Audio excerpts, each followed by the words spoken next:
பிரான்சின் கிழக்கு பகுதியில் நிலவும் -10 பாகை செல்சியஸ் உறைபனி குளிரை விட குடியிருப்பாளர்களுக்கு மின்சார கட்டணம் பெரும் அதிர்ச்சியை ஏற்படுத்தியுள்ளது.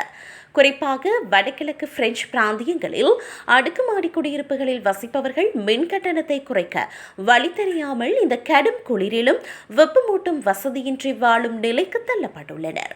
இந்த சிக்கல் 2023ஆம் ஆண்டு தொடங்கியது. வீட்டு உரிமையாளரான நியோலியா நிறுவனம் மின்சாரத்தை சேமிக்கும் நோக்கில் புதிய ஹீட் பம்ப் தொழில்நுட்பத்தை நிறுவியது. இந்த மாற்றத்தின் மூலம் மின் கட்டணம் குறையும் எனவும் அதன் மூலம் கிடைக்கும் சேமிப்பில் மக்கள் சுற்றுலா செல்லலாம் எனவும் கூறப்பட்டதாக குடியிருப்பாளர்கள் தெரிவித்தனர். ஆனால் 2025ஆம் ஆண்டின் தொடக்கத்தில் வந்த மின்கட்டண பட்டியல்கள் மக்களை அதிர்ச்சியில் ஆழ்த்தியுள்ளன. 2 மாத நுகர்வின் பின்னர் பெண் ஒருவருக்கு 2200 யூரோக்கள் கட்டணம் வந்துள்ளது. இது அவர் கடந்த ஆண்டு முழுவதும் செலுத்திய தொகையை விட அதிகமாகும். மேலும் சிலருக்கு 3000 யூரோக்களுக்கும் அதிகமாக கட்டணம் செலுத்த நேரிட்டுள்ளது. குறைந்த வருமானம் கொண்ட இந்த குத்தகைதாரர்கள் இவ்வளவு பெரிய தொகையை செலுத்த முடியாது என மறுப்பு தெரிவித்துள்ளனர்.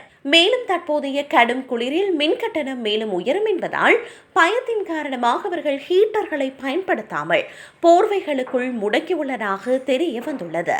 கடந்த ஆண்டுகளில் எரிசக்தி விலைகள் கடுமையாக உயர்ந்ததே இந்த கட்டண உயர்விற்கு காரணம் என நியோலியா நிறுவனம் நியாயப்படுத்துகிறது.